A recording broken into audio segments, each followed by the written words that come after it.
Unterschenkel dann der Schuhbahn so weit geht doppelt herum sozusagen, dass das dann so hinten auch schlagert, zum Beispiel bei einem Grötschachmo, wo wir das immer sehen in der Abfahrt. Aber jetzt Katrin Zettel. Auch ein Spiegelbiss fast. Da hat es fast wieder in den Schnee gegriffen. Sie versucht, Innenlage zu fahren, was im Prinzip sehr schnell ist und ab und zu übertreibt das ganz leicht. Natürlich knapp dran, immer am Ausfall. Ja, geht schon, fast schon. 29 Hundertstel nach vorne. Sie spielt immer mit den Fliehkräften, wie ein Motorradfahrer. Und wenn sie es dosiert, dass es richtig ist, dass sie nicht zu weit drinnen ist, dann ist der Schwung extrem schnell. Passt. 29 Hundertstel Vorsprung waren es bei der Zwischenzeit. Ich würde sagen, es ist ein sehr, sehr gutes Comeback-Rennen nach ihrer Verletzung. Geht sich aus, geht sich aus. Ja, wie? und wie? 83 Hundertstel. Der letzte Teil dieses Hangs war wirklich ganz toll gefahren. Noch einen Riesenpolster herausgefahren. Jetzt Julia Mancuso. Auch für sie wäre es wichtig, noch nach vorzukommen, Punkte mitzunehmen.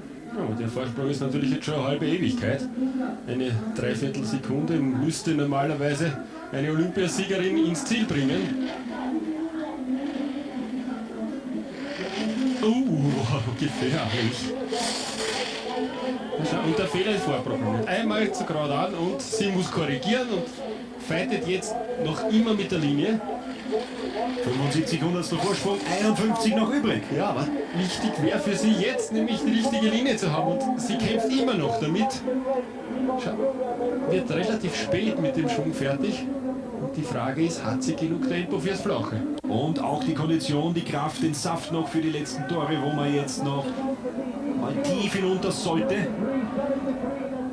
Julia Mancuso noch eingeengt kurz beim Tor. 23, 73 noch immer die Zeit von Zettel. Mancuso ist vorne, ja. Hat aber viel verloren. 19 Hundertstel noch gerettet ins Ziel. Sie führt jetzt vor Zettel und vorne. Okay, drüber liegt. Wie gut sind die Augen von Denise Carbon? Ja, Peter, und das Problem ist, wir werden es jetzt sehen, oben fährt man in der Sonne und man taucht in den Steilhang hinein, es ist der Schatten da, das Auge kann sich nicht so schnell umstellen und man fährt wie in ein Loch.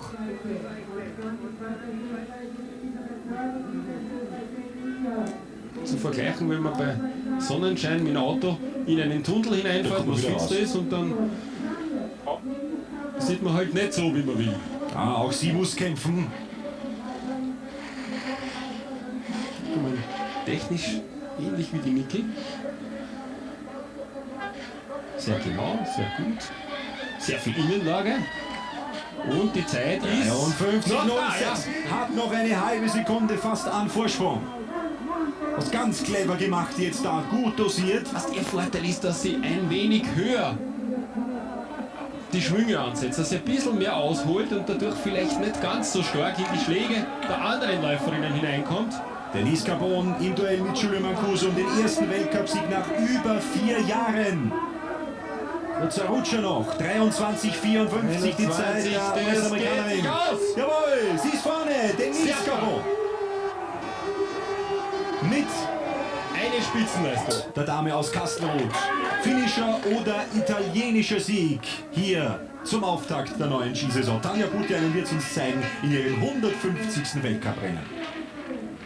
Wir haben halt oft die Nerven schon einen Streich gespielt, leichte Rutschphase beim 4. Tor. Was aber noch nicht gleichzusetzen ist mit Zeitverlust, sondern nur mit Rhythmusverlust. Ja, die 17 Hundertstel Vorsprung, die sagt gar nichts auf. Denise Carbon bleibt auch wieder Linie 3, bleibt ganz rund. Und das war der speziell gute Teil von Carbon. Da hat sie Probleme mit der Linie, kämpft, bin mir nicht sicher. Aber sie bleibt rund, das ist ihr Vorteil. 52. Auch der Weg ist weit, schon zurück. 27 Hundertstel. Und noch einmal so eine Staubwolke. Das ist meistens kein gutes Zeichen. Und Carbon ist gerade hier jetzt in diesem Teil brillant unterwegs gewesen. Sie macht's gut, sie bleibt rund.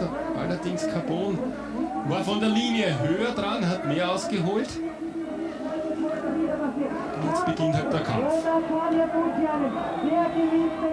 2:23,21. Budjainen oder Carbon. Wer ist die erste Siegerin im neuen Jahr? Es ist Denise Carbon. Und Katrin Zettel schafft es noch aufs Podest als Dritte mit 52 Hundertstel Sekunden Rückstand. Und